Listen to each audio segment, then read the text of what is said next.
and welcome to another episode of the Sharper Edge Podcast with Betty Parker. I am delighted today to discuss another people issue. You know, that's what we talk about on this podcast. And I love it when I have guests to talk about these things with me. So today, my dear friend and entrepreneur, she is in her own right, is Paulette Cunningham. And she is with, I don't want to say with, because she runs Phenomenal Communications. And we're going to talk to her today about how do we navigate these different cultural norms we encounter, whether we're doing business with somebody different, whether we have moved to a different location and now are just trying to learn the lay of the land and the people that are there. You know, Paulette was here way down deep south with me for a while here at one point and moved up into the Northeast. We know the cultures are totally different from the South region. And the Northeast region. And so her moving to a different location and having to just kind of get adjusted to how people do things up in the Northeast versus what she was accustomed to, where she's been raised, born and raised here in the South, is a big adjustment. And then to try to do business in that area as well poses a entirely different set of circumstances that she has to get good at. So we want to talk through what that must be like. Paulette, we need your expertise on this since you've lived it for the past few years. And also because it's important to people in work environments.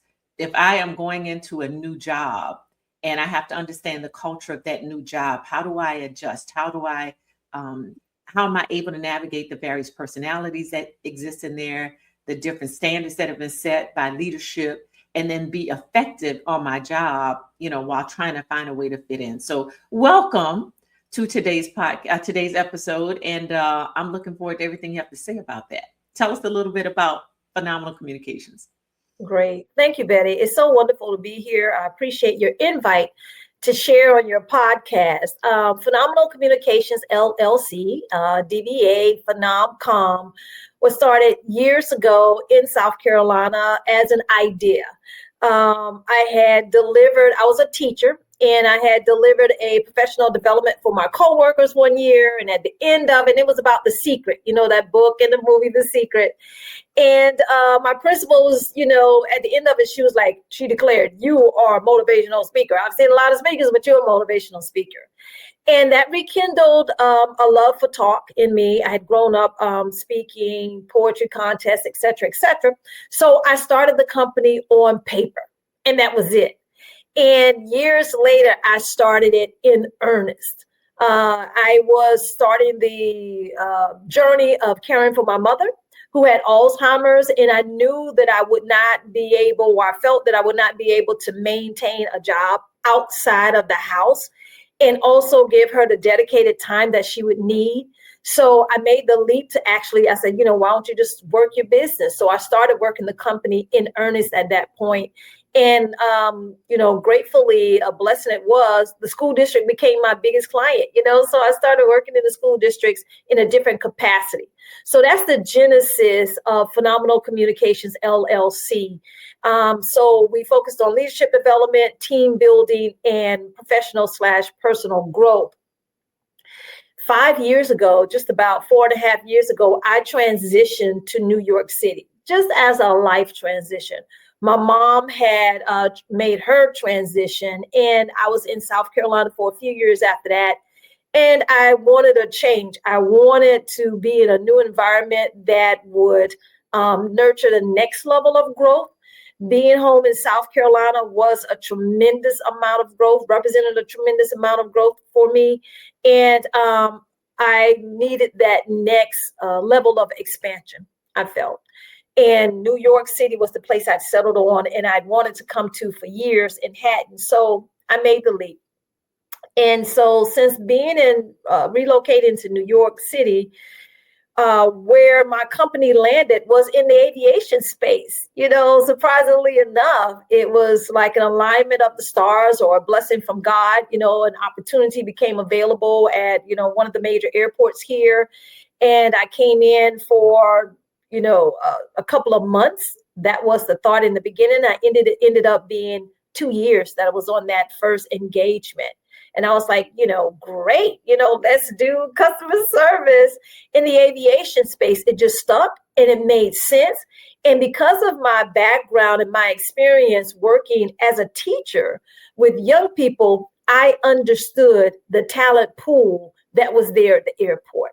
And I knew how to speak to them, and I knew how to evoke buy-in from them when it came to delivering great customer service. So it ended up being a wonderful fit. And also with me being new to town, it gave me a vast resource of friends because, over 2,000 people work in each airport terminal here in New York. So on a daily basis, I was interacting with and engaging with a lot of people. And if I had not been in an environment so vast and diverse as that, that may not have happened. So now the company is expanding to also work in New York City public schools and also with New York City agencies. And that is where we are. So yeah, Phenom.com. Listen, to just decide, hey, I want to do something different in my life, and I'm just going to take off and go to a totally different city, a huge city with no contacts, right? And physically move myself and my life into a vastly different environment had to take a lot of courage and planning as well as drive. I mean, I'm interested in hearing about how you made that decision and why, I mean, what you felt like in those moments. Was there any point where you questioned, am I losing my mind? Should I really do this? I mean, tell me about just making the decision to go from here to there. Thank you so much for the compliments on my courage and strength. And I'm laughing because whenever someone says that, what I'm thinking on the inside was, it wasn't as scary as moving back home to Eastover, South Carolina had been. That's what, I mean, that was filled with dread and like, oh my God. Mm-hmm. So I am lucky to have been blessed with a lot of siblings. A blessing and a curse, we'll say. And so two-edged sword with a lot of siblings. So I'm the 14th of 16 children. God bless my mom. Yeah. And that means that I have a lot of older siblings who had already relocated their lives to the north, and that's like along the lines of the Great Migration. And it was with my family like it was with a lot of families in the South, Black families in the South, from the, I think, 1870s to the 1970s. So when I graduated high school, I knew, and I'd always had a desire for more, to expand. I felt as if my life was so small. Eastover is wonderful, and it is my foundation. And I'm so grateful and thankful for the core that it, grew in me. But alongside with that, I felt as if I was in a small environment and I wanted to know more. I was always interested in different languages. And I think my teachers at Weber School did a lot to engender that love for, or that thirst for knowing more, and as much as I could. So different cultures, different languages, different people, that always intrigued me from a little girl. And so when I was 18, I relocated to Washington, D.C., and I thought that was my freedom. I escaped the plantation, praise the Lord, I'm on my way. And I went to college in D.C. I love the different cultures that I found in D.C., just smelling incense when you walk down the street, hearing different accents. In South Carolina growing up in the 70s and the 80s, there were two different races, or two different ethnicities, and that was Black and white, period. Right. I don't know when the first time I heard Italian, Irish, Jewish, what is that? I never encountered those words because it was never a part of my environment. So to, move from that reality and that knowledge to Washington, D.C. was a big leap. And it quenched a thirst that I'd had for a long time to engage with different people. And it required a lot from me, a lot of, let me adjust to how people talk, to the cultural norms, the things I say, not calling the older person Mr. Gilbert, calling him just Gilbert. And I'm like, what? Like that, that's blasphemy for me to call you Gilbert. Yeah. I'm 16. How dare I call you Gilbert, Right. And so making those mental adjustments, but it was all exciting at the time because it represented freedom for me and it represented growth. So I went to college there. I got my first real job there in corporate America, and I was on my way finally. This little girl on her way working in corporate America. And so I went home on Thanksgiving and I had a crisis of conscience. I had a burning bush, if you will, experience where I was marinated, saturated, drenched, soaking wet to my bone and bone marrow, that it was time to come home. And that was precipitated by a conversation I had with my nephew and some of my cousins. The older person comes home, they're talking to the kids and the family, how y'all doing, what your grades like? And it was a chorus of, D's and F's. And I was heartbroken. And I said, immediately my response was, I was so shocked. I said, those are horrible grades. And one of my cousins was like, well, Paulette, I did make a C. I was stunned. I was like, a C is not a good grade. Right. And all of them burst out laughing at me because I said a C wasn't a good grade. So that night, again, I had my burning bush experience where I was drenched, soaking wet. My hair knew, my eyeballs knew, my fingertips knew, my blood knew, my bones, dripping wet with the knowing that it was time to come home. I had never experienced anything like that, and I haven't experienced anything like that since. And so at that moment, that's when I exchanged my plans of going to grad school at NYU to get my JD MBA. And I exchanged that instead, that in a year and a half, I would move back home to South Carolina. And so it took a little bit of more prodding from God to actually get me there, even though that was pretty convincing, having that visceral experience. But that was the move that was filled with trepidation and fear. And that was a signature point in my life where I exchanged, and I'm just going to be quite frank, my will for God's will. And that's when I stepped into being obedient or being led by the Spirit, because it did take all of that. There was no plan associated with South Carolina. My plan for South Carolina, with South Carolina, was to never come back until I was buried there. To visit, but never to live. I just felt so limited as a child. I felt so limited as a human being, as if my potential was capped off, choked off necessarily. So I felt as if it were a place where I could not experience freedom, and I was extremely limited. So coming back home in '98, that was the leap of faith. That was the event that demanded a tremendous amount of courage and release and submission to God. Mm-hmm. So in comparison, moving to New York 4.5 years ago was like a piece of cake. It was like, freedom, possibility, opportunity. That was a piece of cake in comparison, comparatively speaking. So, but again, to answer your question, it was still scary. Just looking at the rental prices of apartments here in New York was enough to choke me back a little bit. And then, I leaned on my faith again. And I said, God, I know I'm not making this decision alone. I know I'm in alignment with your will and in alignment with God's will, but it's also something in the natural that appealed to me.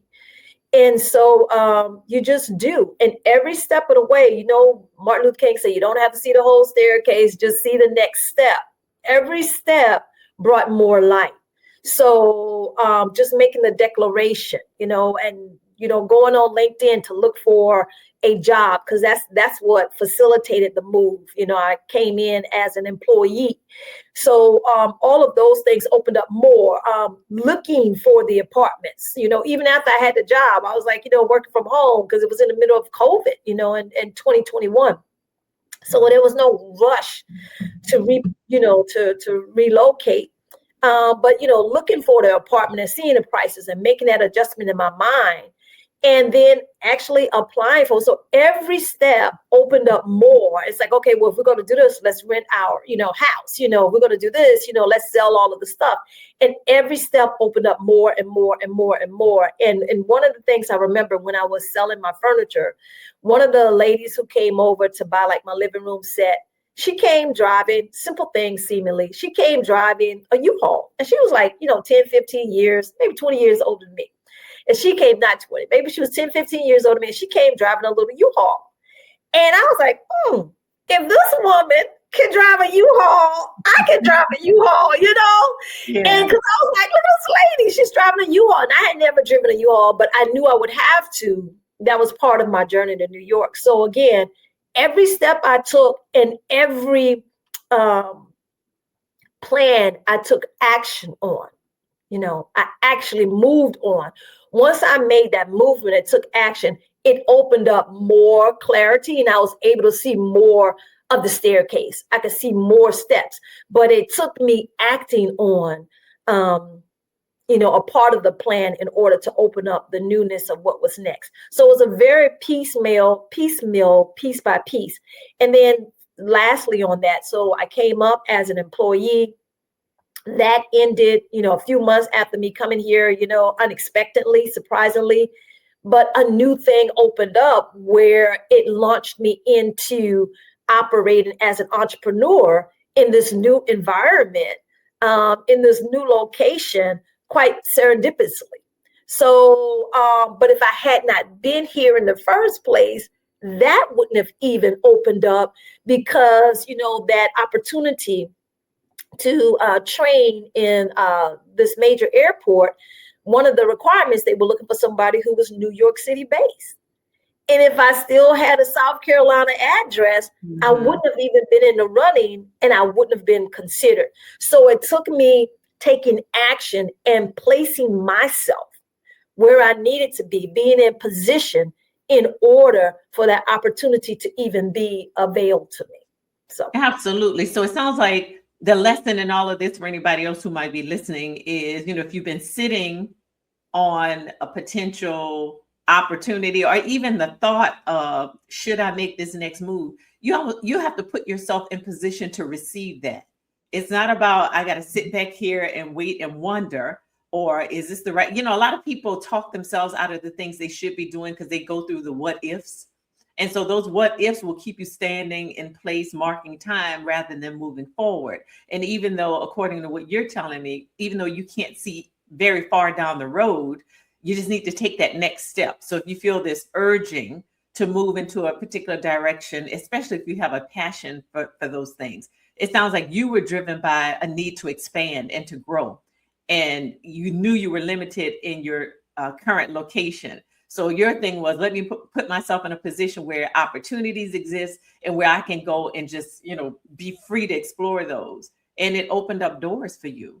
So I guess your heart drove you there more than your need and desire to be free to do those things was greater than the fears that could have held you back. Indeed. And also before I made the move, before I even decided, where I would go next, I had quiet contemplation. So a year after my mom passed, it was like a Thanksgiving. She passed in December. A year after she passed, that Thanksgiving, which was marked our last holiday together, I spent the day alone, deliberately. And I just wanted quiet time with me, her spirit, if you will, and God. And that's when it became clear to me that New York was the next place for me. So it took me, being still and quiet and listening in to God, for what was next. So it was, a desire. It was, moving with courage and faith. But even before that, there was that quiet space and time where I could just hear clearly and listen.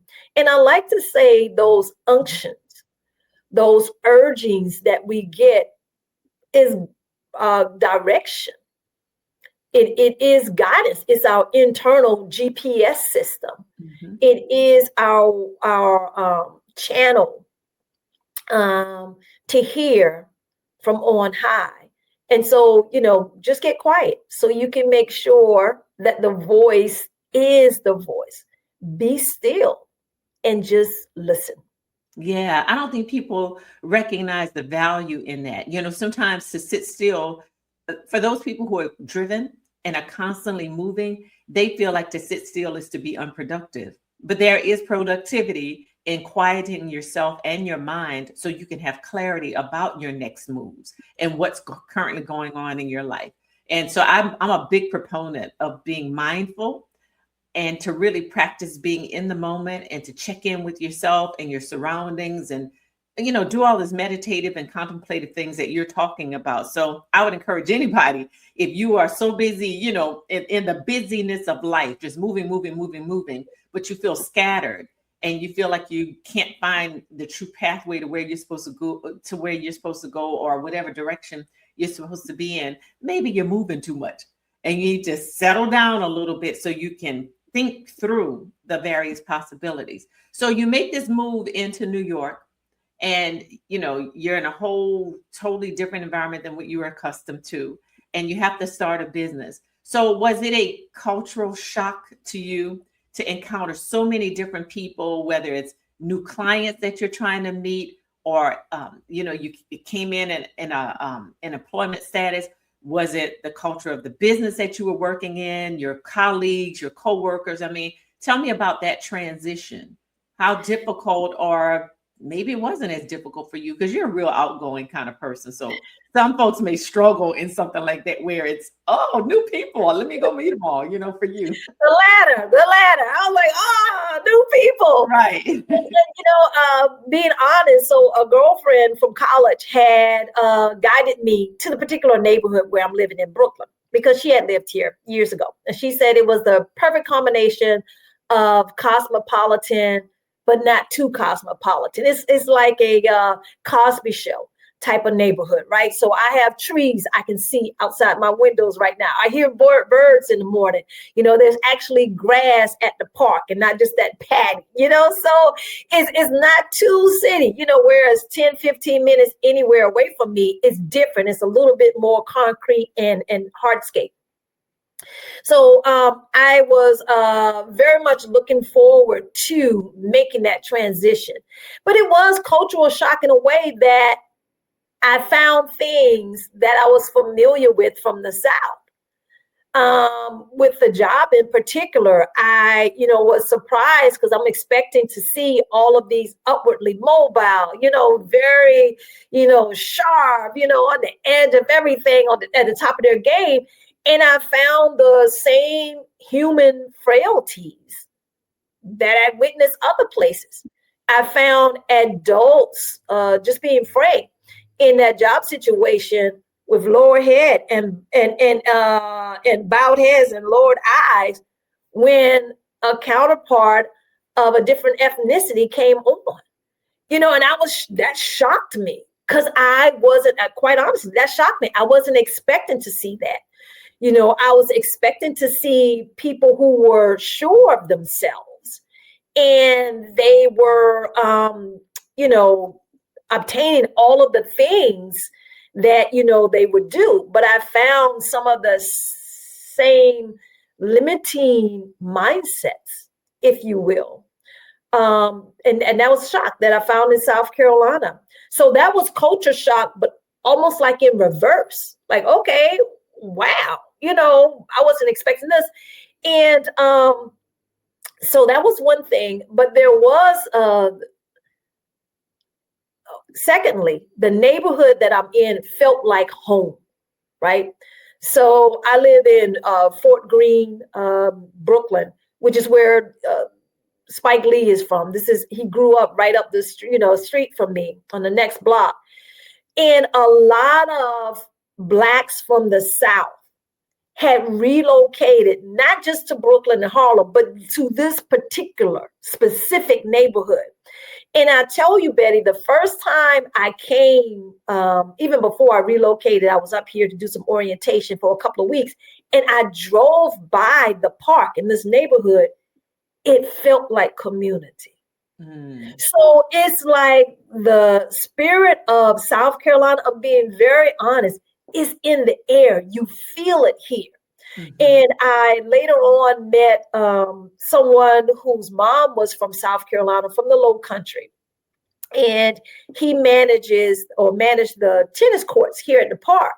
And he was saying, oh, my mom moved here after the war. I think she's from St. George, after the war. And he said that farmers from South Carolina, there were so many South Carolinians here in this neighborhood, that farmers would bring their goods up here and sell them to their former neighbors from South Carolina. And so I said all of that to say that this neighborhood felt very familiar, and it felt very warm and welcoming. And then the third thing I'll say is I was inundated, of course, with so many different cultures. That New York accent that you hear on those police shows is accurate. It's true. They actually talk like that. Am I in the real world? Like, for real? Are you serious here right now? Because you expect like some exaggeration. No. They actually talk like that. They actually talk like that. So that was funny in and of itself. Or I wouldn't say funny, but it tickled me because it was unexpected. And then the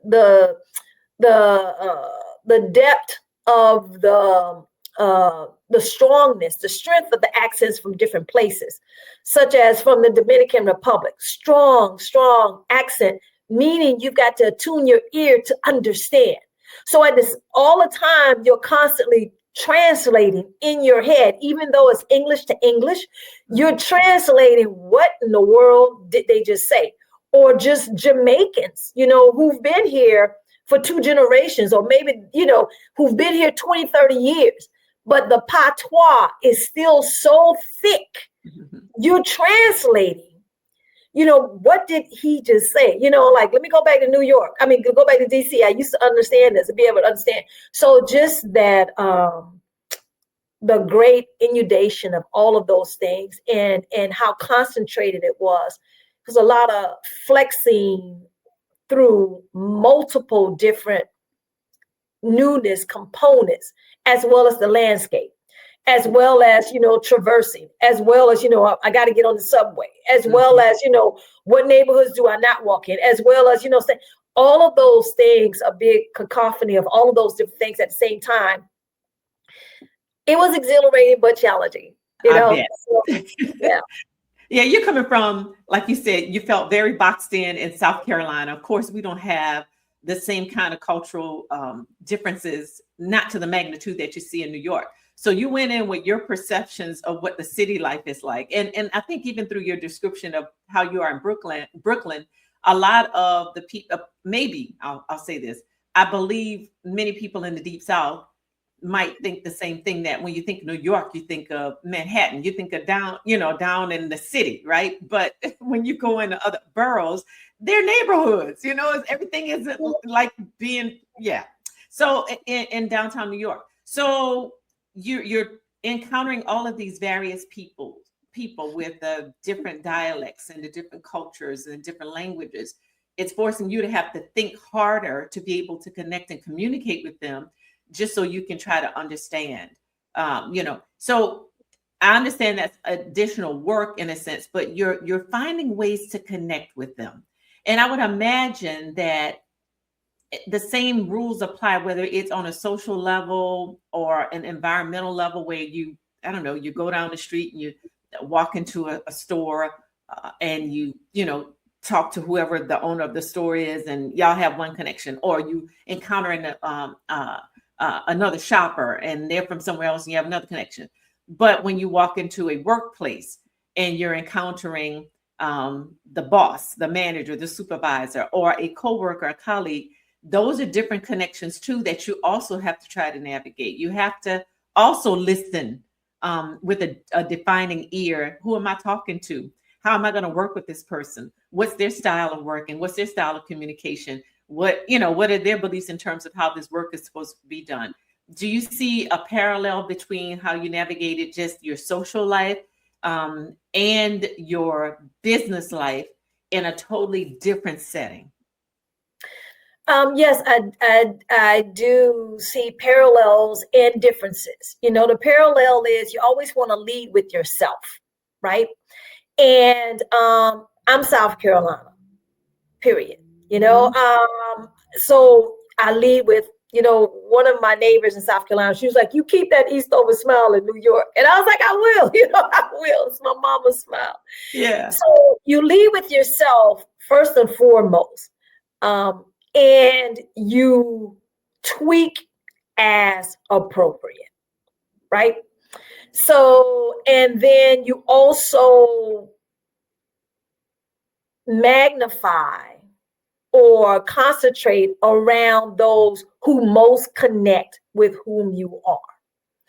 So I do that. I did that in the neighborhood. I still do it. I did it in the neighborhood, certain Ralph's bodega, I would go in, I would lead with my smile and share a little bit of something of myself. So, they're a little bit standoffish to it in New York after a while, but I knew in my home environment, they would have to learn me. So maybe not so much so be South Carolina, but still keep that defining part of me, because after a while they learn that's my signature, that's who I am. And also they respect it, right? And they come to actually appreciate it and look forward to it because I'm bringing that distinguishing light. South Carolina is sunshine. In the workplace, it's the same, leading with yourself. But in a work environment, you are going to naturally be more conservative in that because it's appropriate to the situation, which is a job. Mm-hmm. And you listen a whole lot more. Every engagement, I just go back through my engagements, my contracts, it's different. Every company has its own individual culture, right? That it evokes. So on one company culture, they may be more open, they may be more gregarious, they may be friendlier, they may be nicer, they may give you more leeway to do things your way. And then on another engagement, you may have a whole different cadre of personality types that may be more abrasive, that may be more abrasive. Because that's an expectation of up north, right? That's their perception. I mean, a lot of the South's perception of the people up north. And yeah, people up north, I mean, in general, and I hate stereotyping, but there is a cultural norm where they do, like you said, coming into that location, you were surprised by how sometimes people can be a bit submissive when you're thinking everybody's going to kind of be in your face, right? So confident. And, we think of them as being loud and abrasive and all of those things. They have their perceptions of us too. They think we are slower. They think we are too, conservative. They think we are, the Bible Belt, Bible thumping kind of folks. And we just kind of take a back seat in a lot of ways where they would be much more assertive. So and these things can be true of people in the South, not everybody, but that can be a part of how we are. There's nothing wrong with either one of them. It just depends on what the situations are and what do we have to, like we were talking about earlier, what do we have to navigate in order to make these two totally different types of styles merge so that whatever our ultimate goal is, if we're in the workplace and we're trying to get whatever the company's goals are, get those things done. And so that's where I think a natural kind of conflict can occur because of the way we see life, the way we see the work, the way we see the workplace. And, you were mentioning being a little bit different in the workplace than you would be in society, naturally being a little bit more conservative. What would be your advice to somebody who is coming into a new work environment, but they still want to be their, quote, authentic selves? We talk about that a lot when I do DEI training. How do you maintain your authenticity? Because you said you got to put yourself first out there. You got to be you. So how do you still maintain that and then conform in a sense to the environment you're going into? One of the strategies I strongly suggest is knowledging up in a very direct manner. If you're new in an environment, new on a job site, schedule a one-on-one, literally, with the different people. And people tend to be agreeable to that because you are new and you're giving them an opportunity to talk about themselves. We all love that. So you ask them some questions about, their position, what they do, their responsibilities, how did they get to that position? Of course, you show interest, and then ask them very pointedly, what is it that you expect from me? Or how can I, in my role, help you be successful?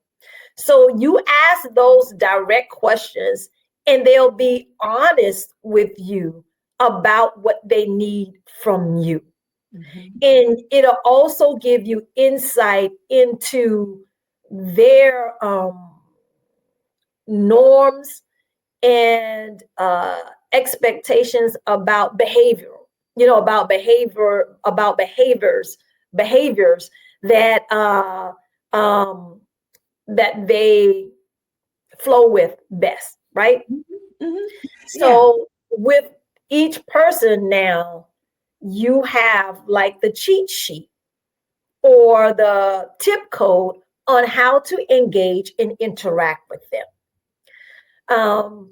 And so you go with that, and naturally, organically out of that, the longer you are there, alignments will happen with you and others, those who are most attracted to you, and you utilize those relationships to keep you encouraged, but also to give you even more insight about navigating the politics of the environment. Yes. So, and then you want to listen more than you speak in a new environment. Mm-hmm. And when I say listen, I mean with your ears and with your eyes and with your heart, right? So like you can feel tension in the air, or you're seeing, observing the nonverbal communication cues, who sits where in the conference room, in addition to titles, who sits next to whom, what alignments are already there. And this goes to inform you very quickly. So if you listen more than you speak, it will help to inform you in that orientation time that you're at any new environment or job situation. Yeah. I agree with you. We have to. I listen to people sometimes, and they want to be, quote, themselves when they're in these work environments, and they want to bring their own perspectives in terms of how things should go. Even I'll get something very simplistic, like the way they dress. I have worked with organizations, let's say legal firms, where younger people especially come in and their dress, the way they present is not as professional as you would think for a law firm, right? And this shows up in the way they interview and the way they present themselves at a time when they're supposed to be taking depositions or meeting with a client. And the people who have been there for a while are like, wait a minute, this is unacceptable. We don't do that here. But the employee feels like, but I'm being me. I mean, you shouldn't dictate how I dress and how I present. But yeah, they can. When you agree to interview with that organization and you accept the job that's been given to you, they have codes of conduct. They have different ways in which they want their employees to present, because after all, this is about branding the company. This is about representing the company. And so you can be your authentic self, but you also have to work within the guidelines of what's been established in that organization. So some people feel like it's oppressive and they're being forced to be something other than what they are, when in actuality, no, you're walking into an environment that has established for itself what its standards are. And you are agreeing to those standards when you say yes to the job. So, I think people have to recognize that when when we go into a different place, what does it mean for me to be me and to do this work at the same time, meeting what the expectations are of my employer. And I think the same thing would apply in terms of a social setting too. If I'm coming into a group that's already established, then I don't just come in and change the group, by my presence. Not in that, in some ways you can. But I think oftentimes you're walking into something that's already been put in place, and you just can't come in and disrupt that because you want everything to be about how you establish things. So I think when we're navigating these different cultural groups, these different cultures, period, whether it's in location or a job or social settings, that we have to be very, like you say, cognizant of ourselves, but more in terms of how do I place myself in this location, in this place, in this group, and fit. How do you fit? Because I think we make the mistake of thinking it's all about us and everybody else has to accept us for who we are and how we are, and they need to conform, not recognizing that it has to be like a puzzle piece where you figure out, the rest of the puzzles together. I'm a piece that's being fit in there. And even though I can complete that whole picture, I have to figure out how does my part of that puzzle make the whole puzzle work. It's not just about everybody else meeting my needs. It's about me being able to meet the needs and the goals of the organization, right? Or the group or the neighborhood or whatever it is that we find ourselves in. Yeah. So as we start wrapping up, you were talking about aviation. Man, I bet they could use your services right now with all of this TSA fiasco. I'm looking at these 3 and 4 hour lines. And I'm also seeing that through news media reports, the TSA, some of them are being attacked physically because you got a lot of frustrated customers that's been standing around for 2, 3, 4 hours. And it's a mess right now. What kind of advice would you be giving to your clients now, Paulette, in the midst of this kind of chaos? Wow. Why not end with the hardest question, Betty? Your experience that you've been working with aviation for a while, although I got to say, this is an unusual thing. This is not the norm by any means. So if you were faced with this and they came to you, Paulette, what do we do? This is not usual for us. What's the first one thing? I know there's 50 things you probably would advise, but what would be the priority at this point? How can I adapt? How can I expand as a person to be able to match the moment? And that is one overriding theme that I was thinking about even in preparation for this interview, is that my biggest piece of advice in dealing with others is to focus on my circle of control. And honestly, that is me. So in navigating difficult situations, difficult relationships, difficult engagements, difficult times, we're limited on how we can control or persuade or change that environment, but we have total control of ourselves. Mm-hmm. And so I see it as an opportunity for evolution of Paulette. How can Paulette evolve to a higher or more nuanced or more graduated or masterful way of being so that she can successfully traverse this encounter, this interaction, this situation? So it comes back to the singular a lot of times. People, relationships and engagements a lot of times come back to self. So, where are the opportunities for me to grow so that I am consummate to the situation before me. So you got to be bigger than the situation, right? Because that one's huge that they're dealing with right now. And yeah, I get it. And so those parts of you that you can control in those moments, you operate within that, but still see yourself in that situation, and how much bigger can you be to help. And in a situation like that, I would imagine all you can do is manage. How do we manage something that's a behemoth and well beyond what even the folks at the airports can deal with? Because at the end of the day, it's not really their problem. It's a government problem. And until the government fixes itself, these are just the repercussions, the reverbs of what's going on in Washington, and everybody else is having to pay the price for it. And with seismic shifts like this in our environment, sometimes they call for seismic shifts in ourselves.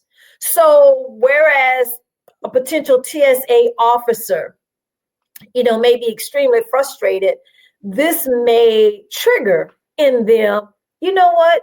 There's this idea I had for a long time that I'm sitting on. Ruby D said, Lord, make me so uncomfortable that I do the very thing that I'm afraid to do.